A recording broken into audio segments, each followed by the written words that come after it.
Señor, te damos gracias por estar en tu casa, por continuar aquí, por la vida que nos das y por poder compartir juntos un tiempo más para tratar de crecer y de ver cómo servirte mejor.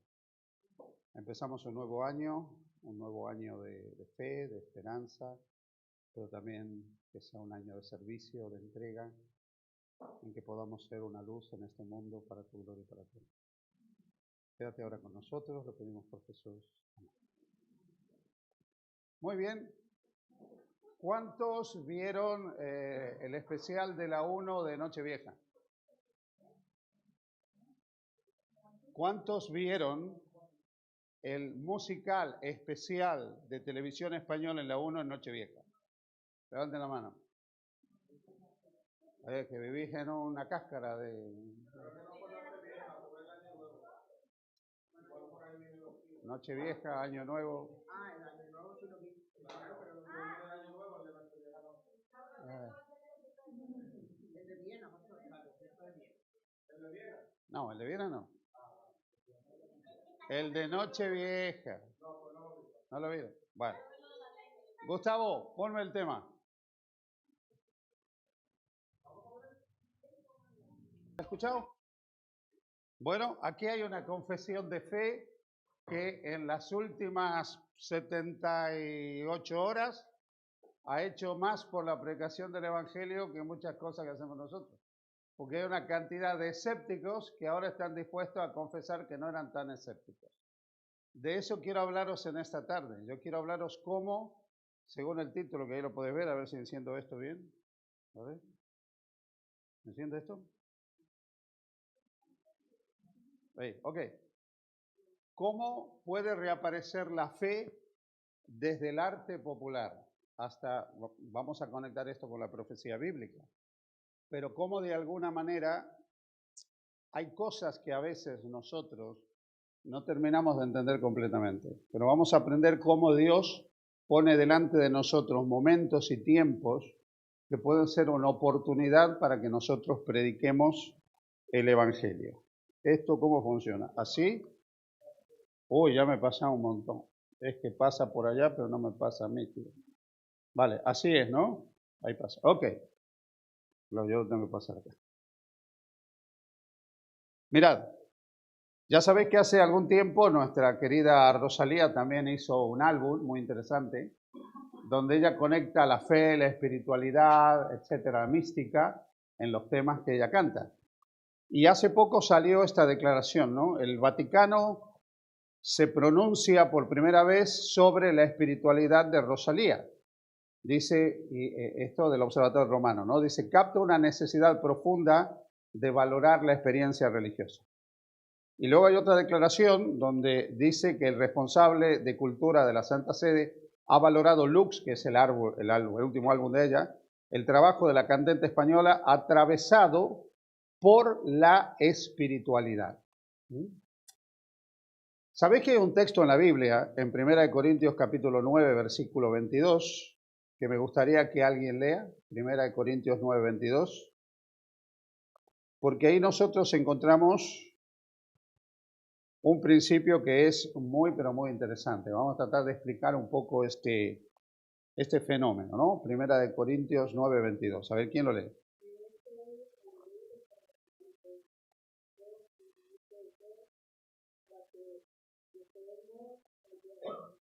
Muy bien. ¿Qué es lo que hacía Pablo para poder llegar con el mensaje a otros?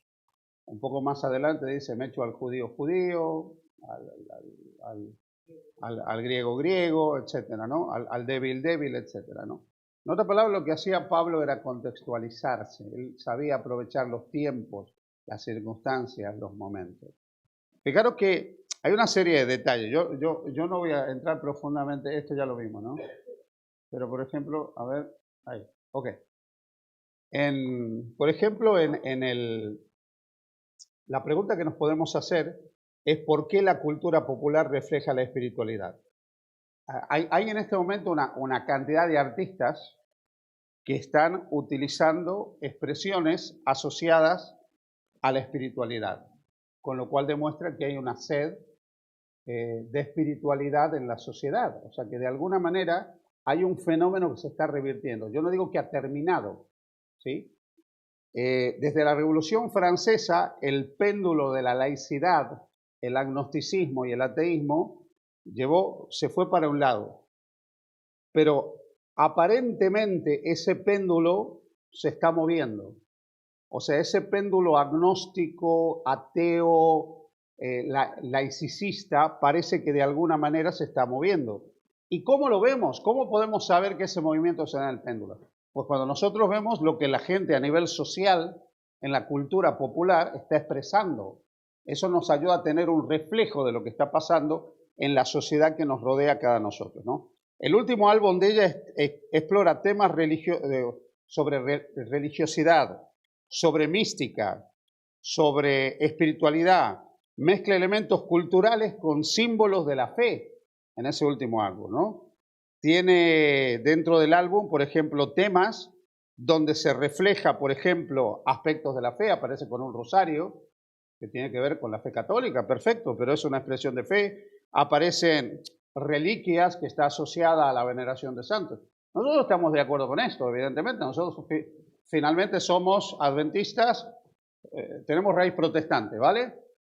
Pero esto está mostrando algo. No podemos olvidar que hay más de 1.000 millones de personas que comparten esta fe en el mundo, ¿vale? Entonces es muy interesante esto. Y el uso de los símbolos y de figuras religiosas que se utilizan muestra que de alguna manera a nivel de la sociedad se está produciendo un cambio.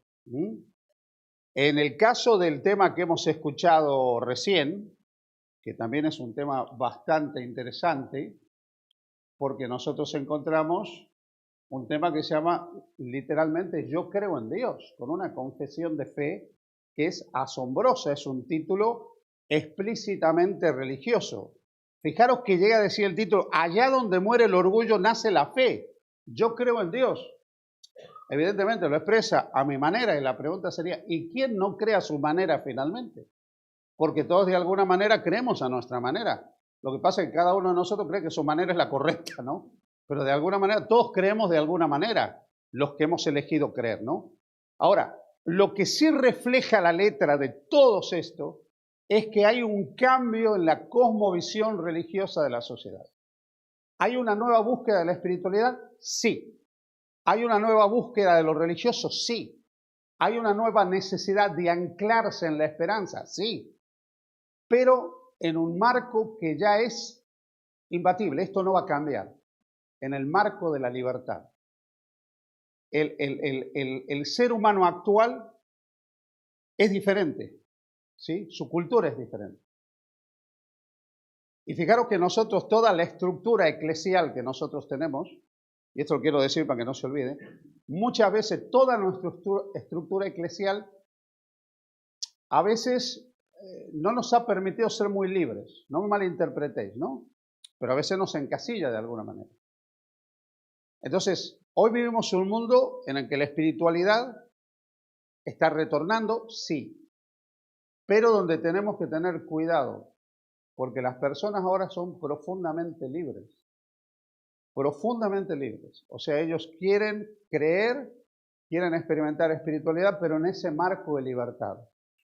Y esto, aunque no parezca, es una oportunidad para que nosotros también prediquemos el Evangelio, ¿no?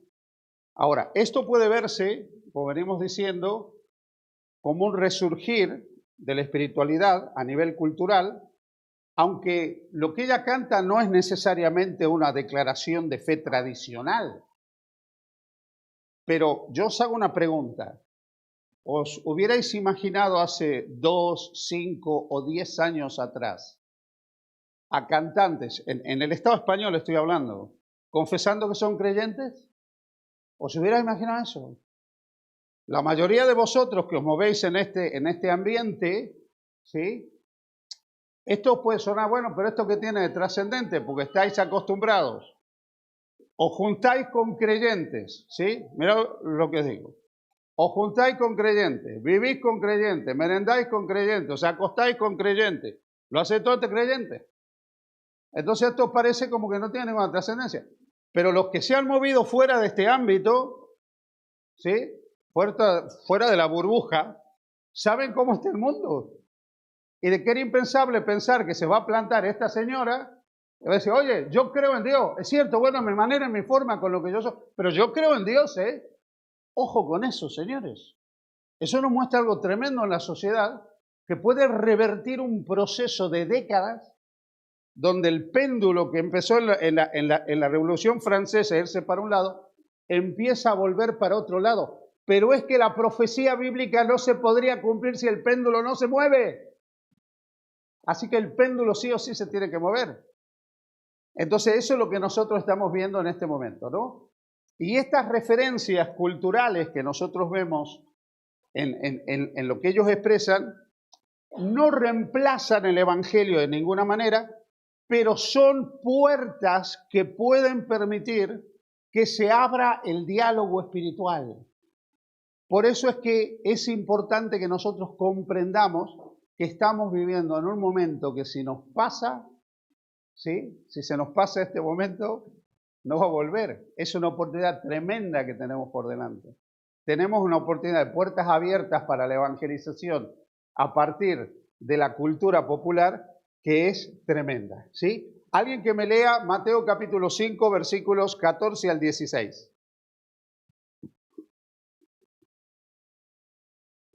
...14 al 16.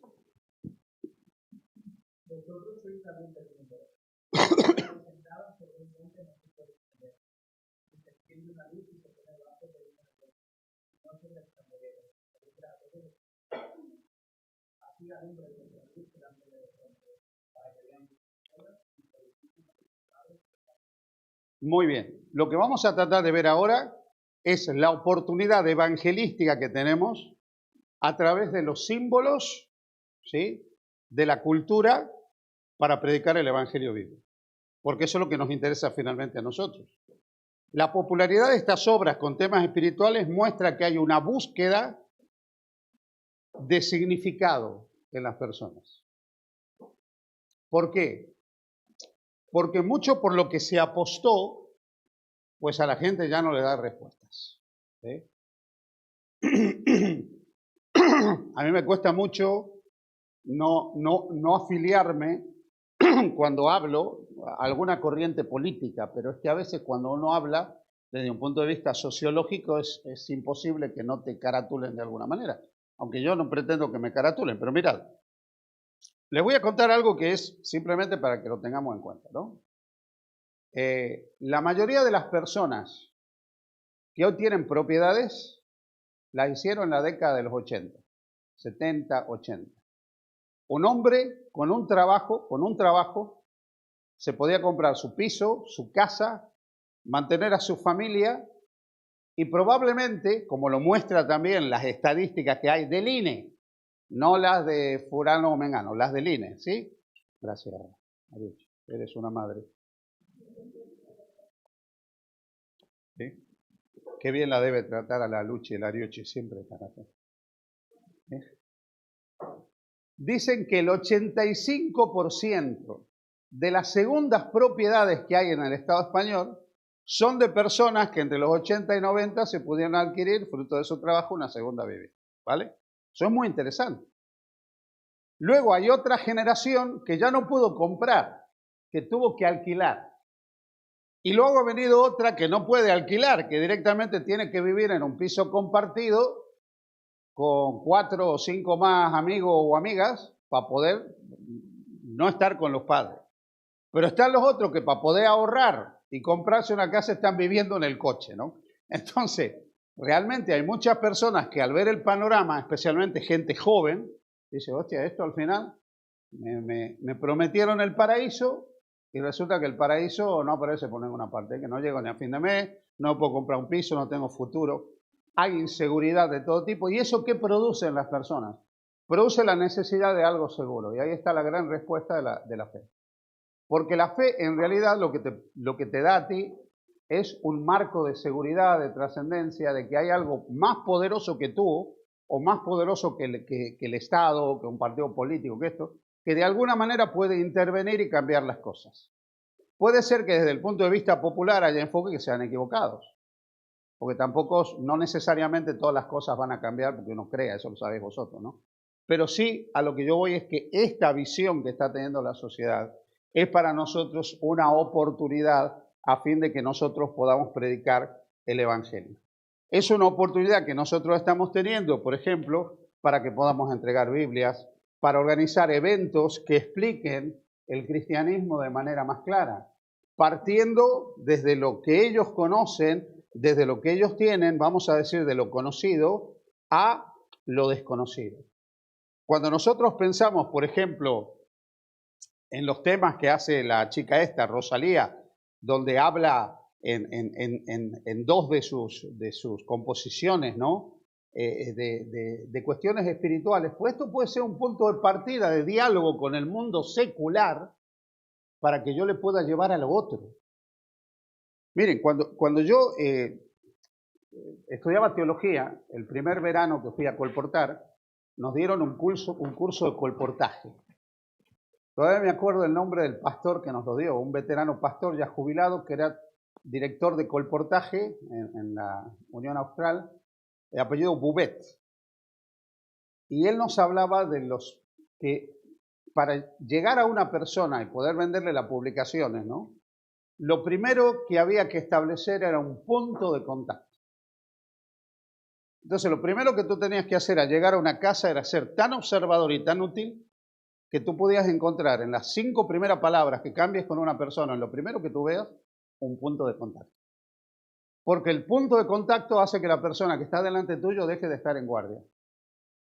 Entonces yo, por ejemplo, entraba a una casa y veía de pronto una imagen de la Virgen.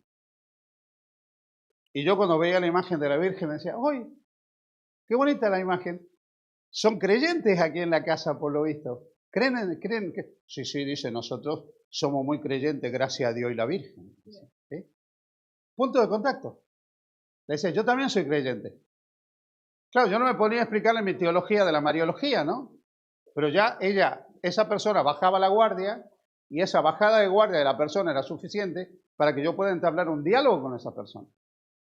Entonces, hoy el mundo que nos rodea nos está ofreciendo a nosotros puntos de contacto para poder comunicarnos con la sociedad secular. Pónganse a pensar, ¿qué he hecho aquí? A ver los técnicos. Pónganse a pensar, ¿no? En este tema de la oreja de Van Gogh, yo creo en Dios. Puede ser una oportunidad para decirle a la persona qué significa creer en Dios, cómo se relaciona eso con Jesucristo, con la Biblia, con la fe salvadora.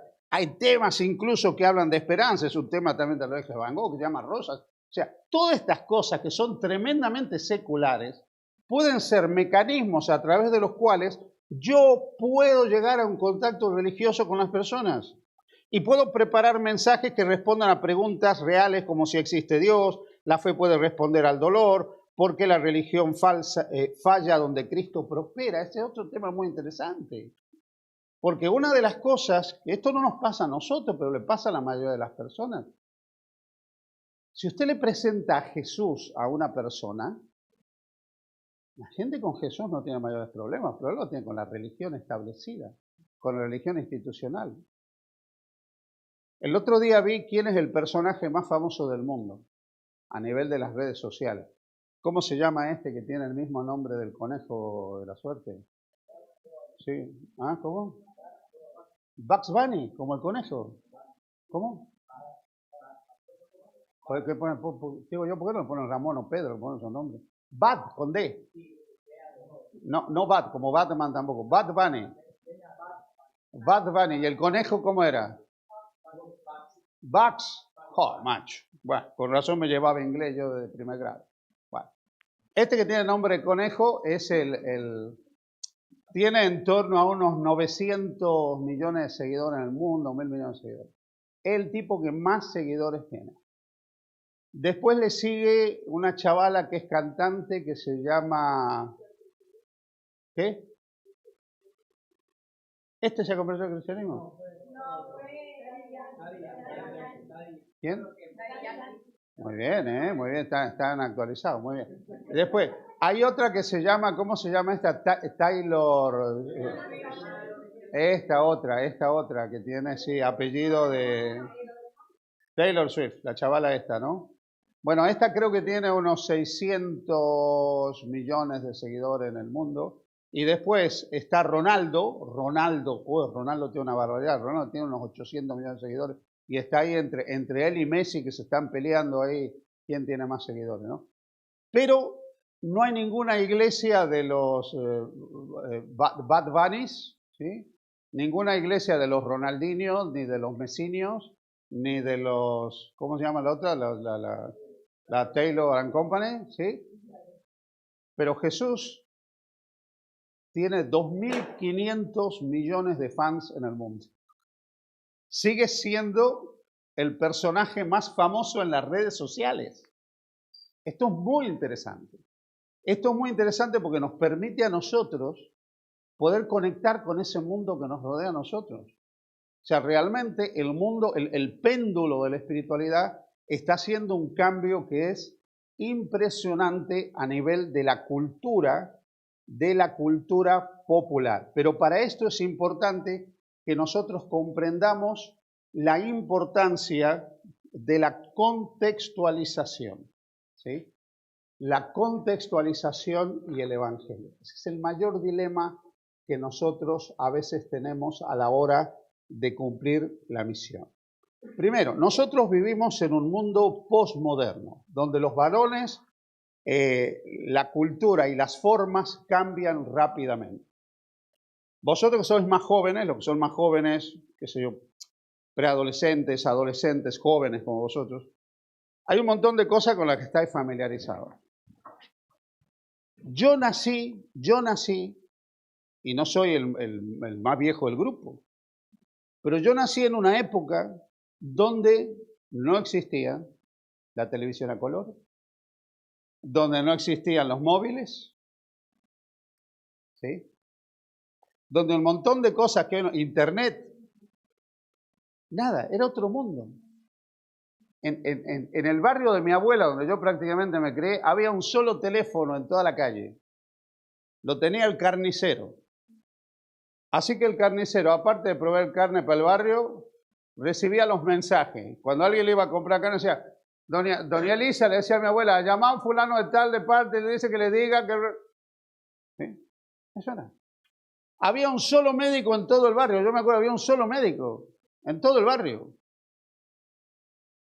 Había uno que tenía un coche. Cada vez que una mujer iba a parir, había que ir a llamar al vecino para que la lleve al hospital.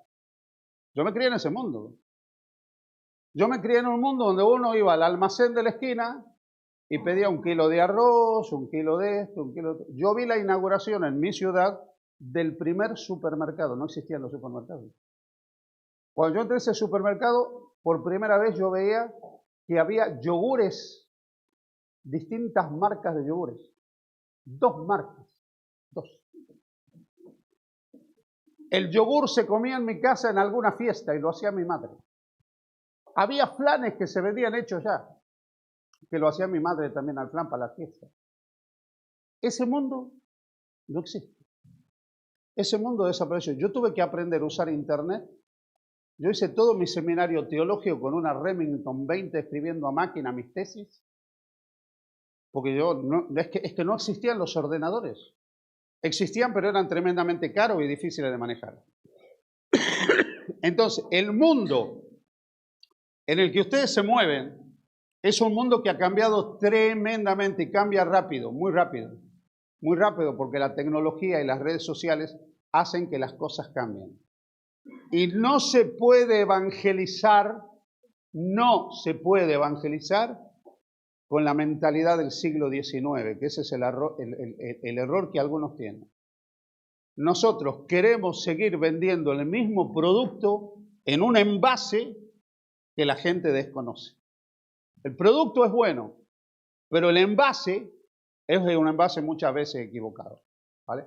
Entonces es importante lo de la contextualización, porque la contextualización nos permite que nosotros podamos cumplir la misión de la iglesia. ¿Y cuál es la misión de la iglesia? Ir por todo el mundo y predicar el evangelio. Eso no cambia, pero ¿qué es lo que te ayuda a la contextualización? Los métodos y el lenguaje deben ser relevantes. O sea, si la gente no entiende lo que le estás diciendo, por más maravilloso que sea el producto, no lo vas a vender. Contextualizar, por lo tanto, no significa comprometer la verdad, sino comunicarla de manera que sea comprendida y aceptada en el contexto actual. No se trata de comprometer la verdad, pero hay que predicarla como la gente la puede entender. El otro día vi algo que me llamó la atención. Yo tengo mi yerno que le encantan los cómics, desde chiquito le gustan los cómics. Y ahora salió la primera Biblia completa en cómic. Yo pues se la voy a regalar, porque este la va a leer, porque está en cómic. Entonces es una manera de lenguaje de llegar a aquel que es el lenguaje que él necesita. ¿Entendéis? Entonces el tema no es comprometer el mensaje, sino contextualizarlo, adaptarlo al contexto sociocultural. Por lo tanto, la contextualización es adaptar la forma de presentar el mensaje de Dios a la cultura, el lenguaje, los símbolos y los medios de la sociedad sin alterar el contenido de la verdad bíblica. No lo va a cambiar. O sea, el sábado va a seguir siendo el sábado, la segunda venida de Cristo va a ser la segunda venida de Cristo. O sea, la verdad no va a cambiar, la Biblia va a seguir siendo la palabra de Dios, pero la forma en que nosotros la comunicamos es lo importante que nosotros tengamos en cuenta, que nos tenemos que adaptar al mundo que nos rodea, al lenguaje de las personas que nos rodean a nosotros. Eso significa contextualización. Un ejemplo bíblico. Cuando Pablo, por ejemplo, va a Atenas, él descubre que los atenienses, pues, impactados por la filosofía, tenían ciertas creencias. Y él utiliza el lenguaje de ellos. Habla de poetas atenienses, habla de filósofos atenienses. Utiliza el lenguaje de ellos. O sea, le predica a ellos en un lenguaje que ellos pueden entender. O sea, va de lo conocido a lo desconocido. Se contextualiza, se adapta al lenguaje de ellos. Se adapta a las imágenes y a los símbolos que ellos pueden entender. Entonces, nosotros como iglesia podemos aprovechar el tiempo en el que estamos viviendo en la actualidad, porque es importante que nosotros comprendamos que hay una necesidad de contextualizar el mensaje en el mundo posmoderno que nosotros vivimos. ¿Cuál es la diferencia entre la modernidad y la posmodernidad? A ver quién me la dice. Le pago una hamburguesa al que me la dice, de soja, de gluten. ¿Qué diferencia hay entre la modernidad y la posmodernidad? A ver quién me la dice. Les voy a reelaborar la pregunta. ¿En qué periodo de la historia comienza la modernidad?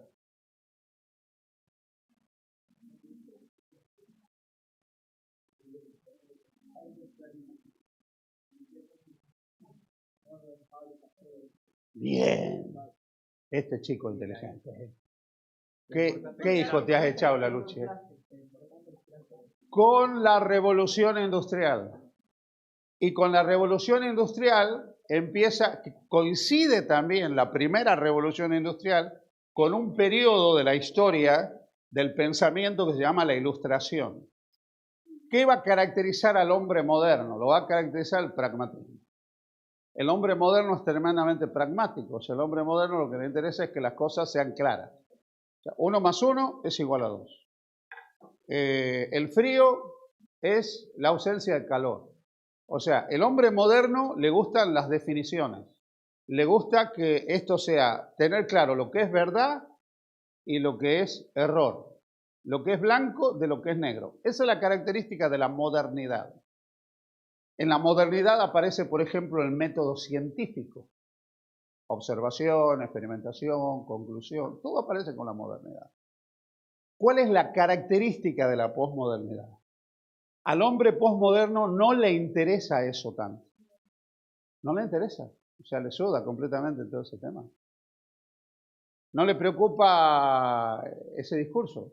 Le interesa la percepción, lo que percibe. O sea, no le interesa que cognitivamente algo sea verdad. Le interesa que tú en tu vida demuestres lo que realmente crees. O sea, le interesa tu vida, le interesa ver lo que, o sea, de lo que tú crees. Le interesa ver de lo que tú hablas. O sea, no le interesa que tú le definas la verdad. La quiere ver ejemplificada. Esa es la característica del hombre posmoderno. Por eso es que la religiosidad posmoderna, la espiritualidad posmoderna, perdón, es espiritual, pero no es religiosa. Porque las instituciones para el hombre posmoderno han perdido valor. Las instituciones han perdido valor. Lo que vale realmente es lo que realmente una persona demuestra. A mí no me interesa que tú digas que crees en Dios. Quiero ver cómo vives esa fe en tu vida. No me interesa que tú me digas que la política va a cambiar el mundo. Yo quiero ver realmente un político que cambie el mundo. ¿Entienden? O sea, es un planteamiento diferente. No le interesa tanto la definición, la descripción de lo que es verdad, de error, como de ver en la práctica lo que es correcto y lo que es incorrecto. En la vida de aquellos que lo promueven. Esa es una diferencia sustancial. ¿Por qué? Porque nosotros, en el mundo en el que nosotros vivimos, estamos llamados a entender que esa sociedad cuestiona la autoridad, relativiza la verdad y valora por sobre todas las cosas la experiencia personal. Por lo tanto, las formas tradicionales de evangelización ya no encuentran lugar muchas veces, porque son incomprensibles y poco atractivas, especialmente para jóvenes y adultos contemporáneos y posmodernos. No obstante, nosotros podemos utilizar la música, el arte, la literatura y los medios digitales como canales estratégicos para comunicar hoy el Evangelio, llevándolo a la gente de lo conocido a lo desconocido, de lo que para ellos es familiar y cercano y válido a lo que ellos todavía no conocen. Por eso es que estas chicas, con lo que están haciendo a nosotros, nos están dando un aire tremendo, porque lo que ellas están haciendo nos permite a nosotros, con sus referencias espirituales, entrar en un diálogo con la sociedad secular. Y esto puede ser una puerta que se abra para la evangelización. Eso es fundamental que lo comprendamos nosotros. ¿Cuáles son los principios que sustentan esta evangelización? Principio número 1, vamos a ver. ¿Sí? En primer lugar, respetar la verdad, porque a pesar de que la gente no le interesan las definiciones dogmáticas, nosotros seguimos creyendo que hay una verdad revelada en la palabra de Dios. Pero esa verdad la voy a adaptar al auditorio. Por eso Pablo dice, me echo al judío judío, al griego griego, al que vive sin ley, como si yo viviera sin ley, al que está bajo la ley, como si yo estuviera bajo la ley. A todos me echo de todos, con tal de ganar a algunos. Eso significa adaptarse, contextualizarse. Adaptarse al contexto. Esa es la contextualización. Y esto nos resulta a nosotros tremendamente difícil, porque nosotros en un rincón del alma siempre tenemos miedo a la contaminación. ¿Sí? Que de alguna manera las cosas nos contaminan. No hemos terminado de entender las palabras de Jesús. ¿Sí? Que no es lo que entra en el hombre lo que contamina al hombre, sino lo que está en el hombre lo que contamina al hombre, porque del corazón sale lo malo. ¿Sí? Del corazón salen los adulterios, las fornicaciones, etcétera, etcétera, etcétera. Entonces lo que Jesús quiere cambiar es el corazón de las personas. Pero la verdad en la contextualización no debe ser comprometida, aunque debe ser contextualizada. Os voy a decir algo para que os rasguéis las vestiduras en este momento, ¿vale? Siempre me gusta tirar alguna cosa de estas porque yo creo que la gente, si no piensa, la mente no funciona. Ya sabéis que todo lo que nosotros sabemos se basa en imágenes, ¿no? O sea, en imágenes, en conceptos que nosotros tenemos. Si yo os digo la palabra casa, automáticamente hay un concepto acá de casa. Si os digo la palabra niño, o sea, todos son conceptos, ¿vale? Pero ¿cómo tú le hablas de un concepto a una persona que no conoce, no tiene el concepto? Es como decirle a un ciego cómo es el color rojo. Entonces, cuando se hicieron las traducciones de la Biblia, ¿qué pasa con aquellas culturas donde no existían los corderos? Uno está acostumbrado a ver corderos y cree que los corderos existen en todas partes del mundo, pero no es así. En buena parte de Australia y la Polinesia no existían los corderos. No existían. Y el animal con el que había una relación más cercana al cordero era el cerdo. Entonces, cuando se hizo la primera traducción de la Biblia a la lengua de Papua y Nueva Guinea, Isaías 53 se tradujo como cerdo fue llevado al matadero. Claro, yo me rasgo las vestiduras con eso, me parece horroroso, pero el que la leía ahí lo entendía. O sea, entendía el significado de lo que eso significaba. El significado de la entrega finalmente lo llega a captar. Luego va a que explicarle lo de lo limpio y el mundo, esa es otra historia. Pero eso es lo que hubo. Ellos no tenían otro concepto. Y así como Lutero llegó a expresar que escribir la Biblia en alemán, hacer que los profetas hebreos hablen alemán fue muy difícil, hacer las diferentes traducciones de la Biblia es difícil. Entonces, cuando hicieron esa traducción, que es sorprendente, existe eso. Y uno puede decir, wow, pero ¿cómo dices? Bueno, pero es que era la única manera de que ese contexto cultural pudiera entender lo que significaba una muerte vicaria. No lo podía entender de otra manera. Entonces, la contextualización no va a comprometer la verdad, pero de alguna manera nos lleva a nosotros a tratar de que llegue ese mensaje. Por lo cual nosotros, para poder predicar, tenemos que conocer la cultura. Es importante conocer la cultura. Proverbios capítulo 18, versículo 13 habla de responder, ¿sí?, antes de escuchar. Pero tenemos, esto lo he puesto mal yo, ¿sí? Sí. Escuchar antes que responder, ¿sí? Tenemos que conocer la cultura. Fijaros, el otro día, y este es un problema, porque a veces cuando nosotros no conocemos la cultura, nos perdemos un montón de cosas, ¿no? Yo esta mañana le comentaba a mi esposa de la lección de escuela sabática de esta semana, me llamó la atención algo. Mira lo que os voy a decir. La lección está comentando las cartas pastorales de Pablo y en un momento habla de la organización de la iglesia, ¿no? Y cuando habla de la organización de la iglesia, describe la carta de Pablo, primera, segunda de Timoteo, etc. Y pone una declaración de Jaime White, donde Jaime White dice que el principio apostólico de organización que menciona el apóstol San Pablo es el que debe seguir la iglesia. Fantástico. ¿Y qué pasó los 1800 años antes de Jaime White? ¿Nadie leyó la Biblia? ¿Nadie vio los principios de organización en la Biblia? Tuvo que llegar Jaime White 1800 años después del cristianismo, 1844, 1870 años después, para decirnos que esos principios son válidos. Hay que conocer la cultura. Y si yo no conozco la cultura cristiana, hay muchos puntos de contacto a nivel de cultura cristiana que yo me pierdo. Por eso es importante conocer la cultura. Cuando nosotros hablamos de la cultura cristiana, hablamos de subculturas dentro del cristianismo. Por ejemplo, el otro día vino una hermana de la iglesia de Oviedo que fue a un funeral. El funeral era de un conocido de ella que era de la iglesia ortodoxa rumana. Y entonces ella me dijo cómo fue el funeral. Y ella utilizó esta expresión. Era una mamarrachada todo.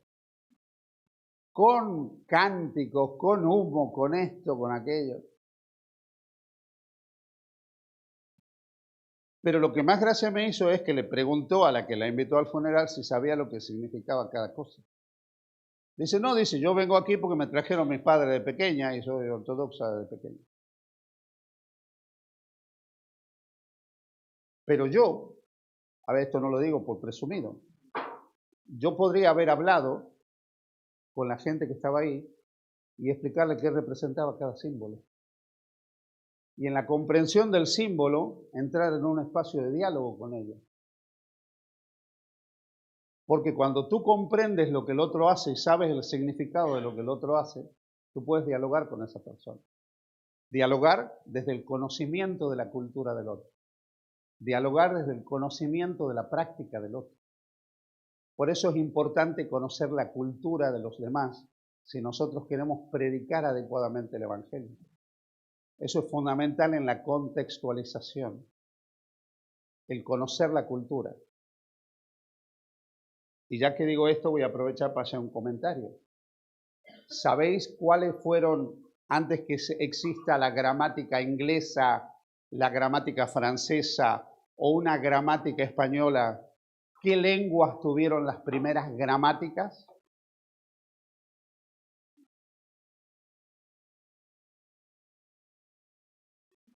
Lenguas indígenas en América. Porque los misioneros que fueron para allá, equivocado o no, querían llevar el mensaje de Dios. Pero ¿cómo va a entender esta gente el Evangelio si no les podemos predicar en su lengua? Entonces, estaban obligados a aprender las lenguas. Ninguno iba a América, ningún fraile iba a América si no aprendía una lengua nativa del lugar donde iba a ir. No podía ir. Y cuando estaban ahí, lo primero que hicieron, algunos de ellos, fue hacer las primeras gramáticas para poder traducir el Nuevo Testamento a la lengua de esos pueblos.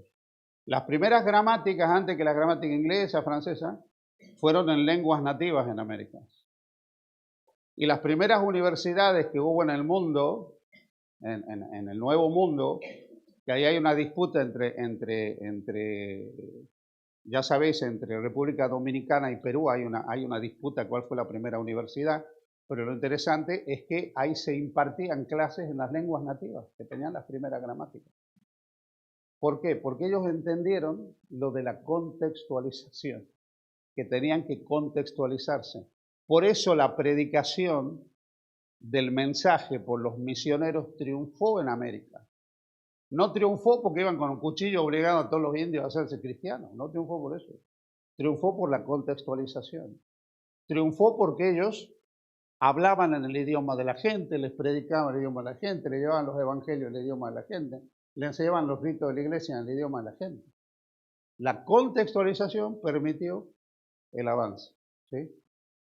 ¿Cuántos indios en Norteamérica se convirtieron al protestantismo? Decidme. ¿Cuántos indios se convirtieron? Ninguno.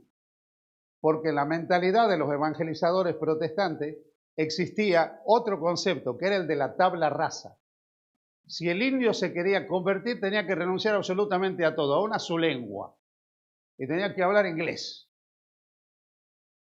¿Cuántos indios convertidos hubo en Norteamérica? Prácticamente ninguno, porque aparte el mejor indio era el indio muerto, ¿no? Entonces, claro, no hubo. O sea, la visión de la contextualización hizo diferente una forma de evangelización que otra forma de evangelización. Otra cosa que es importante, usar los medios y lenguaje actual. Jesús lo hizo. Jesús utilizó el lenguaje de su tiempo y formas de la vida cotidiana de su tiempo para poder llegar con el mensaje. Alguien que me lea el Salmo 78, versículo 2.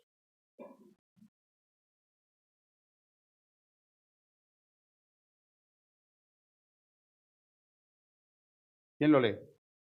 Salmo 78, 2.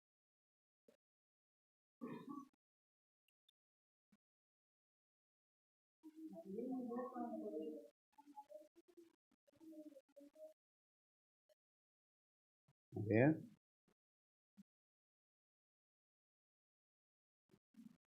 Usar el lenguaje de la gente para predicar la palabra de Dios. Vamos a ver ahora otro punto que son las estrategias. Y apelar al corazón, lo último. Eso es fundamental. Recordad que nosotros no vivimos en una sociedad cognitiva, sino emocional. Por eso es que ha triunfado tanto la teoría de género. Porque, hoy la gente valora más lo que siente que la realidad. ¿Me entienden, no? Entonces, claro, yo me siento, me siento Superman. Bueno, no eres Superman, ¿vale? Bueno, pero la gente valora más eso que la objetividad. Nos guste o no. Entonces, hablarle al corazón es fundamental para que finalmente las personas acepten el mensaje del Evangelio. Y termino. Oportunidades estratégicas para la misión. Primero, redes sociales, música, cine, literatura y medios digitales. Utilizadlos todo lo que podáis. Utilizadlos. Yo veo en todos estos jóvenes, especialmente de aquí, una cantidad de talentos extraordinarios. Usadlos para expandir el Evangelio. Usadlos. Porque tenéis habilidades, sabéis manejar las redes sociales. Yo cada vez que tengo que hacer un cartelito, se lo tengo que pedir a mi hija. A mí tres teclas ya me atoran, ¿no? Vosotros que estáis familiarizados con todo eso, aprovechad eso, usadlo para compartir el Evangelio. Utilizad los medios a vuestro alcance, la música, los talentos musicales que tenéis para predicar el Evangelio. O sea, todo lo que la cultura popular nos ofrece hoy, nosotros lo podemos dinamizar y utilizarlo para la predicación del Evangelio, ¿sí? Es cierto que nosotros vivimos en un mundo que puede parecer incierto, pero podemos ayudar a las personas a conectarse con una verdad que sea trascendente en este mundo incierto, utilizando todos los medios que hay para poder hacer esto. Por eso los invito a crear contenidos que sean relevantes. Entonces, resumo con 3 puntos. Punto número 1.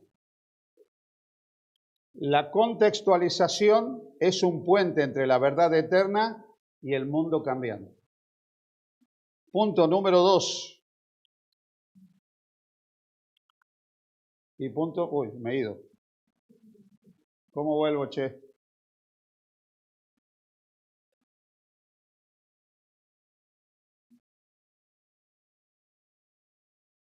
Rabí. El rabí, el gurú de la tecnología. Bueno, les voy diciendo, porque igual lo van a ver ahí. Punto número 1. La misión de Dios requiere sensibilidad cultural, creatividad, a la vez que fidelidad al Evangelio. Y punto número 3. Cada creyente puede encontrar formas de comunicar la esperanza, el amor y la salvación en el lenguaje y los medios de hoy. En resumidas cuentas, lo que yo os vengo a decir este primer sábado del año: espabilen, porque tenemos unas oportunidades hoy en día que son maravillosas, ¿sí? Usen toda la habilidad que tienen para comunicar en el marco de esas nuevas oportunidades sociológicas que nosotros tenemos en este mundo. El péndulo espiritual se está moviendo de tal manera que eso nos está abriendo puertas para la predicación del Evangelio, siempre y cuando comprendamos el lenguaje de la gente, siempre y cuando comprendamos los tiempos en que vivimos, siempre y cuando utilicemos los medios y mecanismos que las personas van a percibir, van a entender y van a comprender, siempre y cuando prediquemos el Evangelio desde la contextualización. Entonces, podemos vivir en una oportunidad que es realmente maravillosa para la predicación del Evangelio. Y este año puede marcar una diferencia. Este año puede hacer que en la vida de cada uno haya algo diferente a la hora de predicar el Evangelio. Aprovechen el tiempo que estamos viviendo, aprovechen la oportunidad que estamos viviendo. Los que son más jóvenes, que saben manejar las redes sociales, los que tienen talentos, habilidades musicales, cada uno utilice los dones que tiene para crear y para generar espacios de diálogo con el mundo que los rodea. El otro día fui a un recital de villancicos que hicieron los hermanos de la iglesia de Oviedo en un pueblo que se llama Sama de Grado, ¿sí? Lo primero que me gustó es ver el desparpajo del coro para cantar villancicos tradicionales y cosas por el estilo. Lo cual debo reconocer que en un principio a algunos les costó un poco porque querían que toda la música sea sacra, ultra sacra, mega sacra, extremadamente sacra y álgida sacra. Pero ¿qué es lo que pasó? ¿Sabes lo que pasó? Pasó algo maravilloso. Pasó algo maravilloso porque estaba prácticamente, bueno, todo el pueblo que entraba en el salón social de ese pueblo. Estaba hasta las manos eso, lleno. Y al final todos cantando los villancicos, y que pito, y que flauta, y que historia, y todos contentos, y todos agradecidos. Y cuando terminó todo esto, vinieron a pedirle a la que lleva el coro de la iglesia de Oviedo, si puede hacer un coro con la gente ahí, del que va al salón social. Si puede hacer un coro. Yo no estoy diciendo que esa gente se va a bautizar. No estoy diciendo que esa gente se va a hacer miembro de la iglesia adventista. Pero esa gente, entre las cosas que cante también, va a cantar cosas que la conecten con esa dimensión olvidada del ser humano, que es la dimensión espiritual. Y finalmente esa es nuestra tarea, llevar a las personas, ayudarlas a que esa conexión espiritual se pueda producir, no convertir, porque ninguno de los que está aquí es el Espíritu Santo. Ninguno de los que estamos aquí puede convencer de pecado, ni de justicia, ni de juicio, llevar al arrepentimiento a nadie. Pero sí podemos ayudar a las personas a tener una conexión espiritual. Y esa conexión espiritual en las manos de Dios sí hace milagros. Entonces, es importante aprovechar todo esto. Y yo me acerqué y le dije a la directora, ¿ves cómo está la gente? ¿Ves qué contentos que están? ¿Ves cómo responden? Le digo, ¿sabes por qué? Porque le estamos hablando en su idioma. Están entendiendo el idioma que nosotros le estamos transmitiendo. O sea, nosotros hemos bajado a su lenguaje. Finalmente, la capacidad de una persona para comunicar es la capacidad de bajar al nivel de cognición de la población blanco que tiene delante. Y si nosotros estamos dispuestos a ponernos a nivel de la población que tenemos delante para comunicar el Evangelio, no vamos a llegar con el Evangelio. Por eso es importante aprovechar este tiempo, esta oportunidad, y con la ayuda de Dios trabajar para que este año pueda ser un año de bendición para todos. ¿Sí? Muy bien, ¿terminamos? ¿Sí? ¿Vamos a orar? ¿Nos ponemos de pie y oramos? Señor, te damos gracias por haber compartido este tiempo juntos, este sábado juntos. Gracias también porque tú eres el soberano del mundo y de los tiempos, de las oportunidades. Gracias porque tienes las llaves que abren, que cierran y porque tú permites que esas llaves puedan abrir puertas para la predicación del Evangelio. Ayúdanos a vivir a la altura de estos tiempos y a poder proclamar el Evangelio, Señor, utilizando todos los medios, los recursos y los dones y habilidades que tú nos has dado a cada uno y a todos nosotros. Que como iglesia podamos cumplir la misión que nos has dado. Ponemos todo en tus brazos de amor en el nombre de Jesús. Amén. Muy bien.